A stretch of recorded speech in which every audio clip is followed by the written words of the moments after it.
Bismillahirrahmanirrahim. Assalamualaikum warahmatullahi wabarakatuh.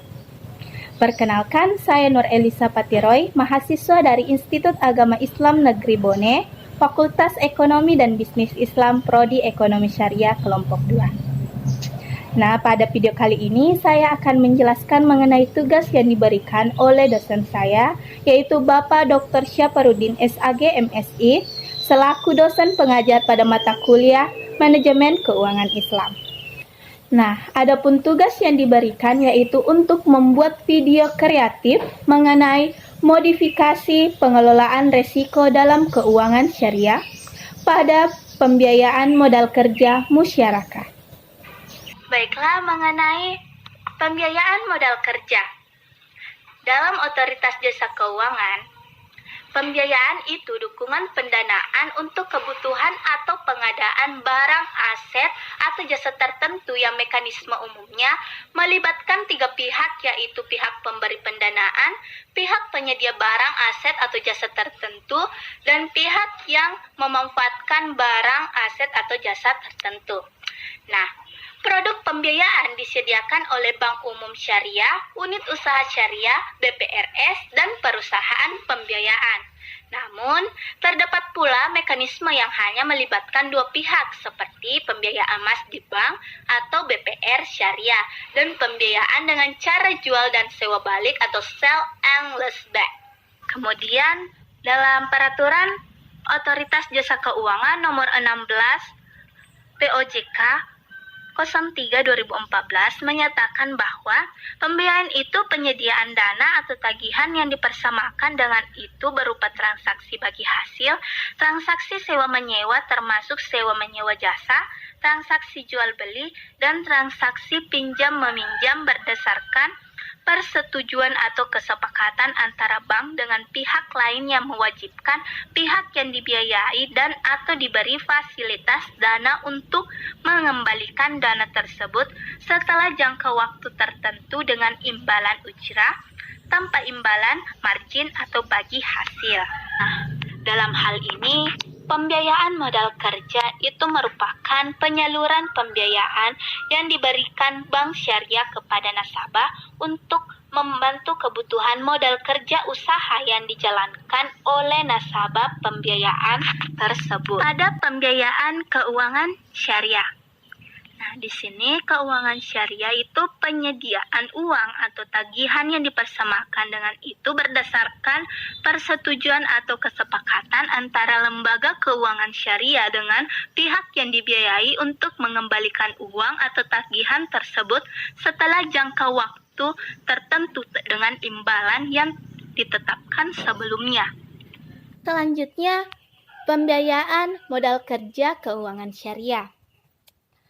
Pembiayaan jangka pendek yang diberikan kepada perusahaan untuk membiayai kebutuhan modal kerja usahanya berdasarkan prinsip syariah. Kemudian, jangka waktu pembiayaan modal kerja di lembaga keuangan syariah maksimal 1 tahun dan dapat diperpanjang sesuai dengan kebutuhan. Nah, selanjutnya kita akan beralih ke pembiayaan musyarakah.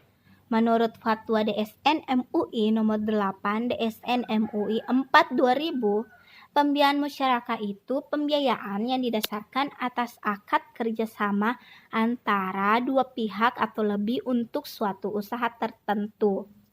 Nah, di mana kontribusi dana diberikan oleh pihak masing-masing dengan ketentuan yang sesuai kesepakatan bahwa keuntungan dan resiko akan ditanggung bersama guna meningkatkan kesejahteraan dan usaha dalam memenuhi kebutuhan masyarakat yang ada kalanya membutuhkan dana dari pihak lain.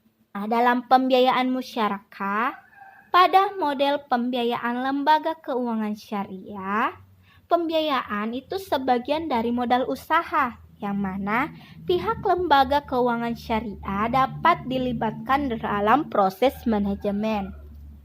Nah, dalam hal ini modal yang disetor bisa berupa uang, barang perdagangan, properti, equipment, atau intangible asset seperti hak paten dan goodwill, dan barang-barang lainnya yang dapat dinilai dengan uang. Nah, selanjutnya terkait modifikasi pembiayaan modal kerja dalam lembaga keuangan syariah. Nah, di sini ada alat likuid atau cash, piutang dagang atau receivable, persediaan atau bahan baku, bahan proses, dan bahan jadi. Nah, dalam pembiayaan modal kerja musyarakah itu dituangkan dalam pembiayaan perdagangan pesanan. Nah, selanjutnya kita beralih ke kinerja pengelolaan modal kerja dalam lembaga keuangan syariah. Rasio pembiayaan bank syariah. Rasio pembiayaan FDR bank syariah yang ideal sekisaran 95% sampai 98%.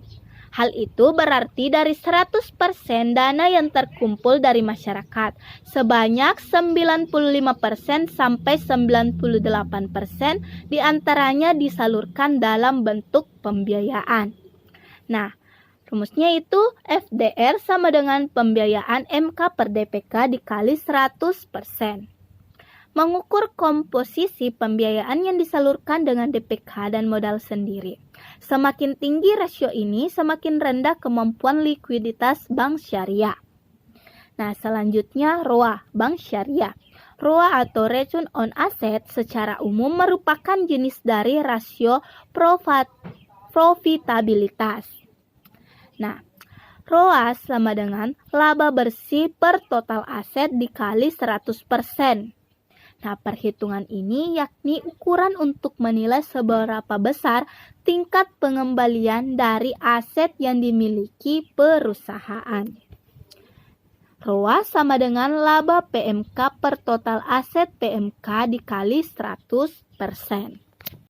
Nah, kita lihat pada tabel 1A terkait kinerja keuangan Bank Umum Syariah atau Financial Performance of Islamic Commercial Bank.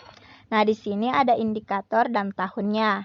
Indikatornya ada KAR, ROA, NPF, NPF net, dan FDR. Nah, di sini kita lihat pada ROA-nya. Nah, ROA-nya di sini itu dari tahun 2020 sampai tahun 2023 atau Maret 2023 itu terus mengalami peningkatan.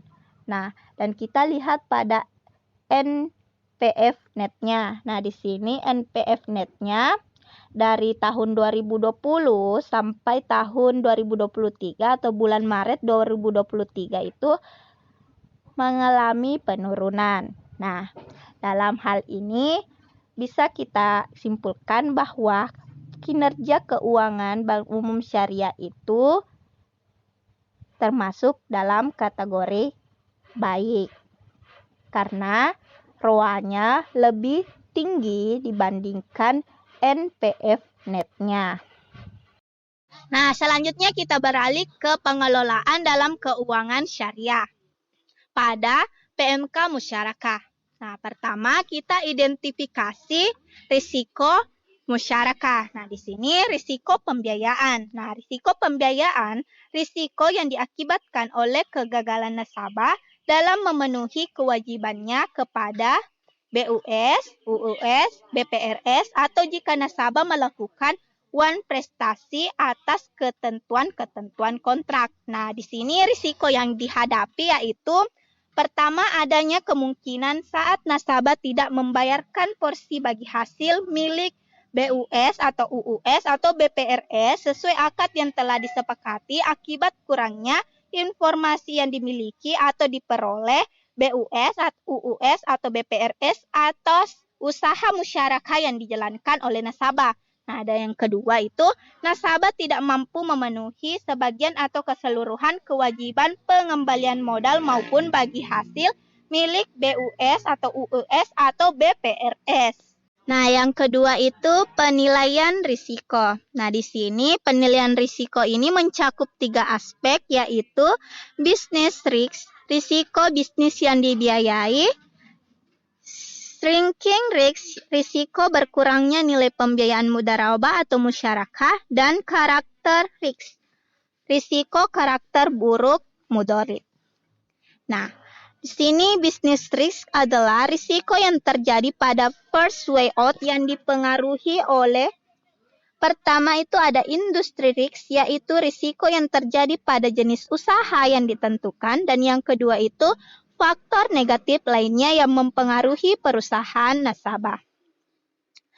Kemudian ada sinking risk adalah risiko yang terjadi pada second way out yang dipengaruhi oleh yang pertama itu ada unusual business risk, yaitu risiko bisnis yang luar biasa, dan yang kedua jenis bagi hasil yang dilakukan, apakah profit and loss sharing atau revenue sharing, dan yang ketiga disaster risk, yaitu keadaan force majeure yang dampaknya sangat besar. Nah, dan yang terakhir itu karakter risk, yaitu risiko yang terjadi pada third way out yang dipengaruhi oleh hal berikut: kelalaian nasabah dalam menjalankan bisnis yang dibiayai bank, pelanggaran ketentuan yang telah disepakati, pengelolaan internal perusahaan yang tidak dilakukan secara profesional sesuai standar pengelolaan yang disepakati antara bank dan nasabah. Nah, yang ketiga itu ada rencana penanggulangan.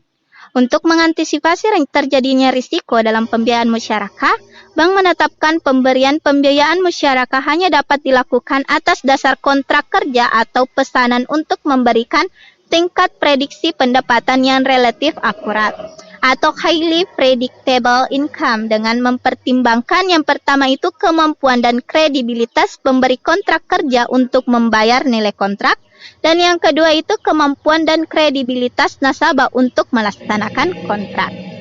Nah, dalam hal penyaluran pembiayaan musyarakah diharuskan untuk menyampaikan secara rencana pembiayaan yang memuat kovenan khusus yang mencakup tentang insentif compatible constraints tersebut kepada direksi untuk dikaji lebih dalam tertulis.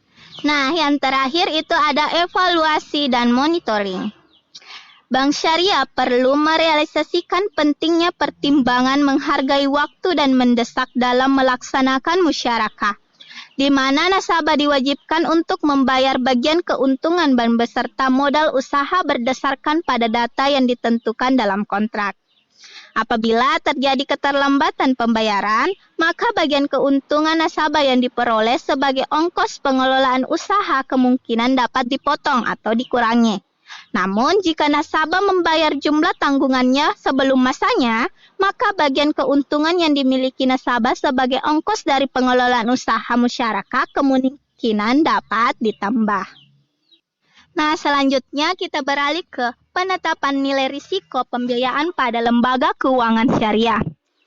Risiko pembiayaan dapat diketahui dengan menggunakan rasio kredit bermasalah atau non-performing financing atau NPF. Tingkat risiko pembiayaan musyarakah dihitung berdasarkan perbandingan antara jumlah pembiayaan musyarakah yang bermasalah karena pengembaliannya tidak sesuai jadwal yang disepakati dengan total pembiayaan secara keseluruhan. Sesuai SEBI nomor 924 DPBS tanggal 30 Oktober 2007 tentang sistem penilaian kesehatan bank berdasarkan prinsip syariah dirumuskan sebagai berikut. Untuk mengetahui risiko pembiayaan musyarakah digunakan formula sebagai berikut. NPF sama dengan total pembiayaan bermasalah per total pembiayaan dikali 100%. Menurut Surat Edaran Bank Indonesia nomor 756 DPBS. Nah, kemudian ada tabel kriteria penilaian peringkat NPF. Nah, di sini ada peringkat 1 sampai peringkat ke-5. Nah, berdasarkan Surat Edaran Bank Indonesia nomor 624 DPBS tahun 2007, tujuan dari rasio NPF untuk mengukur tingkat permasalahan pembiayaan yang dihadapi oleh 20 bank. Semakin tinggi nilai NPF, menunjukkan kualitas bank syariah semakin buruk. Nah, dilihat pada tabel 1.1 terkait pembiayaan dan NPF berdasarkan jenis akad. Bank Umum Syariah dan unit usaha syariah pada indikator pertama pembiayaan bagi hasil atau profit sharing financing, di mana pembiayaan musyarakah pada tahun 2023 bulan Maret sebesar 231.224 dan jumlah NPF-nya sebesar 5.391. Nah, jika dipersentasekan maka besar NPF-nya dapat diperkirakan 2,3%.